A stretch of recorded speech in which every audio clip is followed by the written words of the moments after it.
मरने के बाद रूह कैसे तड़पती रहती है। रसूलुल्लाह सल्लल्लाहु अलैहि वसल्लम ने फरमाया, मैयत पर सबसे ज्यादा सख्त हालत बिस्मिल्लाहिर्रहमानिर्रहीम। इंसान अपनी जिंदगी में बहुत से काम महज अपनी लज्जत या ख्वाहिश पूरी करने के लिए करता है, जिसकी वजह से या तो उसका पैसा बर्बाद होता है या सेहत बर्बाद होती है। मौत को याद रखने वाले की ख्वाहिशात कम होती हैं। इसी के बारे में नबी पाक सल्लल्लाहु अलैहि वसल्लम ने फरमाया, लज्जतों को खत्म करने वाली मौत को कसरत से याद करो। बारगाह रिसालत में अर्ज किया गया, कौन सा मोमिन ज्यादा अक्लमंद है? इरशाद फरमाया, मौत को कसरत से याद करने और मौत की अच्छी तैयारी करने वाले यही लोग ज्यादा समझदार हैं। अब कोई शख्स इसमें ना ज्यादती हो सकती है ना कमी। जब जिंदगी का वक्त पूरा हो जाता है, उस वक्त हजरत इजराइल अलैहिस्सलाम कब्ज़ रूह के लिए आते हैं और इस शख्स के दाएं बाएं जहां तक निगाह काम करती है फरिश्ते दिखाई देते हैं। मुसलमान के आसपास रहमत के फरिश्ते होते हैं और काफिर के दाएं बाएं अजाब के। उस वक्त हर शख्स पर इस्लाम की हक्कानियत आफताब से ज्यादा रोशन हो जाती है, मगर उस वक्त का ईमान मोतबर नहीं, इसलिए हुक्म ईमान बिल गैब का है। और अब गैब न रहा बल्कि ये चीजें मुशाहिदा हो गई। मरने के बाद मुसलमान की रूह हस्बे मर्तबा मुख्तलिफ मकामों में रहती है। बाज की कब्र पर, बाज की चाय जमजम शरीफ में, बाज की आसमान और जमीन के दरमियान, बाज की पहले या दूसरे सातवें आसमान तक, और बाज की आसमानों से भी बुलंद, और बाज की रूहें जो होती हैं ज़ेरे अर्श कंदीलों में, और बाज की रूहें जो होती हैं वाला जगहों पे होती हैं। अपने जिस्म से कहीं इनका बदस्तूर राबता रहता है। जो कोई कब्र पर आते हैं उसे देखते और पहचानते हैं, इसकी बात सुनते हैं। हदीस में है कि एक तायर पहले कफस में बंद था, अब आजाद कर दिया गया। आइमा कराम फरमाते हैं कि बेशक पाक जान जब बदन के इलाकों से जुदा होती है, आलम बाला में मिल जाती है और सब कुछ ऐसा देखती सुनती है जैसे यहाँ हाजिर है। हदीस में फरमाया, जब मुसलमान मरता है इसकी राह खोल दी जाती है, जहाँ चाहे जाए। मुर्दा कलाम भी करता है और इसके कलाम को जिन और इंसान के सिवा तमाम हैवानात वगैरह सुनते हैं। जब मुर्दे को कब्र में दफन करते हैं उस वक्त इसको कब्र दबाती है। अगर वो मुसलमान है तो उसका दबाना ऐसा होता है जैसे माँ प्यार में अपने बच्चों को जोर से चिमटा लेती है, और अगर काफिर है तो उसको इस जोर से दबाती है कि उसकी पसलियां इधर की उधर ही हो जाती हैं। जब दफन करने वाले दफन करके वहां से चले जाते हैं तो वो इनकी जूतों की आवाज सुनता है। इस वक्त इसके पास दो फरिश्ते अपने दांतों से जमीन चीरते हुए आते हैं और नहायत सख्ती के साथ करख्त आवाज में सवाल करते हैं। पहला सवाल, तेरा रब कौन है? दूसरा सवाल, तेरा दीन क्या है? तीसरा सवाल, इनके बारे में तू क्या कहता है? मुसलमान है तो पहले इस सवाल का जवाब देगा मेरा रब अल्लाह है, और दूसरे का जवाब देगा मेरा दीन इस्लाम है। तीसरे सवाल का जवाब देगा कि वो तो रसूलुल्लाह सल्लल्लाहु अलैहि वसल्लम है। इस वक्त आसमान से एक मनादी निदा करेगा, ये मेरे बंदे ने सच कहा, इसके लिए जन्नत का बिछाना बिछाओ और जन्नत का लिबास पहनाओ, और इसके लिए जन्नत की तरफ एक दरवाजा खोल दो। जन्नत के नसीब और खुशियों के पास आती रहेंगी, जहां तक निगाह फैलेगी वहां तक इसकी कब्र कुशादा कर दी जाएगी और इससे कहा जाएगा कि तू सो जा। पहले इसके बाएं हाथ की तरफ जहन्नम की खिड़की खोलेंगे जिससे जलन और गर्म हवा और सख्त बदबू आएगी, फिर बंद कर देंगे। इसके बाद दाहिनी तरफ से जन्नत की खिड़की खोलेंगे और इससे कहा जाएगा कि अगर तू इन सवालों के सही जवाब ना देता तो तेरे वास्ते वो थी, अब ये है, बता ताकि रब की नेमत किस कदर है, कैसी बलाए अजीम से बचाकर कैसी नेमत अता फरमाई है। अगर मुर्दा मुमकिन है तो सब सवालों के जवाब में ये कहेगा, अफसोस मुझे कुछ मालूम नहीं, मैं लोगों को कहते सुनता था, खुद भी कहता था। इस वक्त एक पुकारने वाला आसमान से पुकारेगा, ये झूठा है, इसके लिए आग का बिछौना बिछाओ और आग का लिबास पहनाओ और जहन्नम की तरफ एक दरवाजा खोल दो। इसकी गर्मी और लपेट इसको पहुंचेगी और इस पर अजाब देने के लिए दो फरिश्ते मुकर्रर होंगे जो अंधे और बहरे होंगे। इनके लोहे के गर्ज होंगे कि पहाड़ पर अगर मारा जाए तो खाक हो जाए। इस हथौड़े से इसको मारते रहेंगे, सांप और बिच्छू इसे अजाब पहुंचाते रहेंगे।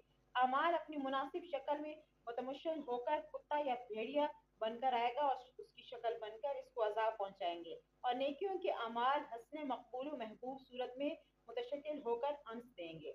नबी अकरम सल्लल्लाहु अलैहि वसल्लम ने फरमाया कि मौत को कसरत से याद किया करो, क्योंकि वो गुनाहों को जायल करती और दुनिया से बेरगबती पैदा करती है। सैयदना हसन बसरी रहमतुल्लाह अलैह फरमाते हैं, जिसने मौत को याद किया, दिल में बसा ली, तो वो दुनिया की सारी मुसीबतें इस पर आसान हो जाएंगी। एक खातून ने उम्मुल मोमिनीन हजरत आयशा सिद्दीका रज़ी अल्लाह तआला अन्हा की बारगाह में दिल की सख्ती की शिकायत की, तो आपने फरमाया कि मौत को कसरत से याद किया करो, तुम्हारा दिल नर्म हो जाएगा। तो नाजरीन, हजूर सल्लल्लाहु अलैहि वसल्लम ने फरमाया कि मौत के बाद रूह कैसे पुकारती है। मैयत को सबसे ज्यादा दर्द कब होता है, मरने के बाद का मंजर कैसा होता है, जानिए इस वीडियो में। हजरत ज़ैद से रवायत है कि नबी पाक सल्लल्लाहु अलैहि वसल्लम ने फरमाया कि मैयत पर सबसे ज्यादा सख्त हालत इस वक्त होती है जब गुस्ल देने वाला इसको नहलाने के लिए आता है, इसकी उंगली से अंगूठी उतारता है, जिस्म से लिबास उतारता है, सर से अमामा जुदा करता है, इसकी रूह बेचैन होकर फरियाद करती है, जिसकी आवाज जिन्न और इंस के सिवा सब सुनते हैं, और कहती है ऐ नहलाने वाले, तुझको खुदा की कसम मेरे कपड़े बहुत नरमी से उतारो, क्योंकि मलकुल मौत के पंजे की तकलीफ से मुझे पूरी तरह अभी आराम नहीं मिला। फिर जब इसको तख्ते पर लिटा कर इस पर पानी डाला जाता है तो रूह चिल्लाती है, ऐ नहलाने वाले, खुदा के वास्ते मेरे जिस्म को कुव्वत से हाथ ना लगा, क्योंकि वो जान करनी की सख्ती से जख्मी और चूर चूर हो रहा है। फिर जब नहला कर इसको कफन पहनाते हैं और पाँव की तरफ से बांध देते हैं तो रूह कहती है, गुस्ल देने वाले खुदा के लिए कभी सर की तरफ से मेरे कफन में गिरा ना लगा, ताकि मेरे बीवी बच्चे और तमाम रिश्तेदार दुनिया में आखिरी बार मेरी सूरत देख ले, क्योंकि आज मैं इनसे बिछड़ रहा हूँ और क़यामत तक मेरी सूरत नहीं देखेंगे। फिर जब इसका जनाजा तैयार करके घर से बाहर निकाला जाता है तो रूह पुकारती है, ए जनाजा उठाने वालों, खुदा के वास्ते भी जल्दी ना करना, ताकि मैं अपने बाल बच्चों और अजीज व अकारब से रुखसत हो लूं। ए जनाजा उठाने वालों, मैं अपनी औलाद को आज यतीम और बीवी को बेवा छोड़कर जाता हूँ, खुदा के लिए मेरे बाद इनको तकलीफ ना देना।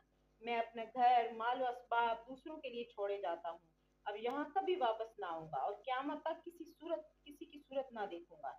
फिर जब जनाजा उठाकर ले चलते हैं तो मैयत कहती है, ए मेरे भाइयों, मैंने आज तक जो कुछ माल व असबाब जमा किया था वो सिर्फ वारसों के लिए था। आज मैं उनसे मेरे कोई गुनाहों का जरा सा बोझ नहीं उठा सकता। हर चीज के हिसाब मुझसे लिया जाएगा और मेरे वारिस खाएंगे और उड़ाएंगे। फिर जब नमाज जनाजे के बाद दफन से पहले कुछ लोग अपने अपने घर जाने लगते हैं तो मैयत कहती है, ए मेरे भाइयों, खुदा के वास्ते अभी से ऐसा जुल्म ना करो, मरने वाला तुमसे मानूस था, तुम दफन से पहले लौटे जाते हो। फिर जब उसे कब्र में उतारते हैं तो मैयत कहती है, ए मेरे वारसो और तरका पाने वालों, मैंने आज माल जमा किया था वो सब तुम्हारे लिए छोड़ा, खुदा के लिए तुम मुझको दुआए खैर और फातिहा से बुलाना देना। बुजुर्गों का कौल है कि आखिरत की मंजिलों में से कब्र पहली मंजिल है, अगर इस मंजिल में निजात पाई तो उसके बाद की मंजिलें बहुत आसान है, और अगर यहाँ अजाब में मुब्तला हुआ तो आगे चलकर इससे ज्यादा सख्ती होगी। हदीस शरीफ में है कि मुर्दा कब्र में ऐसा है जैसे कोई शख्स पानी में डूब रहा हो और मदद के लिए फरियाद कर रहा हो। मुर्दा हर वक्त अपने माँ बाप, भाई बहन, औलाद और दोस्त वगैरह अपने पसमनदान से दुआ खैर और फातिह का मुंतजर रहता है। जब इसको इसके पसमनदान की तरफ से कोई तोहफा सवाब पहुंचता है तो उसके लिए तमाम दुनिया और जो कुछ दुनिया में है इससे महबूब व मरगूब होता है, और अल्लाह ताला इसके रिश्तेदारों की दुआ खैर की सवाब को कब्रिस्तान वालों पर पहाड़ों के बराबर दाखिल फरमाता है। मौत एक दरवाजा है जिसमें सब लोगों ने दाखिल होना है। हजरत उस्मान रजी अल्लाह ताला अन्हु जब किसी कब्र पर जाते तो इतना रोते कि इनकी दाढ़ी आंसुओं से तर हो जाती। आपसे पूछा गया कि आप जन्नत और जहन्नम का तज़किरा करते हैं तो इतना नहीं रोते, मगर कब्र देख कर रोते हैं। कहने लगे, रसूलुल्लाह सल्लल्लाहु अलैहि वसल्लम ने फरमाया कि कब्र आखिरत की पहली मंजिल है, लिहाजा अगर मरने वाला इससे निजात पाए तो बाद के मनाजिर इससे कहीं ज्यादा आसान है, और अगर इसकी तकलीफ से निजात ना पाए तो बाद के मराइल इससे भी बहुत ज्यादा सख्त हैं। और फरमाया कि रसूलुल्लाह सल्लल्लाहु अलैहि वसल्लम का इरशाद है कि मैंने कभी कोई मुंतजिर नहीं देखा मगर कब्र इससे ज्यादा है, क्या हमारे लिए इन कब्रों में इबरत नहीं? देखिए, मालदार, फकीर, ताकतवर और कमजोर दुनिया में लौटने की ख्वाहिश रखते हैं, माल जमा करने, महल बनाने के लिए नहीं, इसलिए कि काश हमें एक नमाज पढ़ने की मोहलत मिल जाए, काश हमें एक दफा सुबहान अल्लाह कहने की फुर्सत दे दी जाए, लेकिन अब नामुमकिन है। अब अमाल नामे लपेट दिए गए हैं, रूह जिस्म से निकाल ली गई है, जिंदगी की मोहलत खत्म है।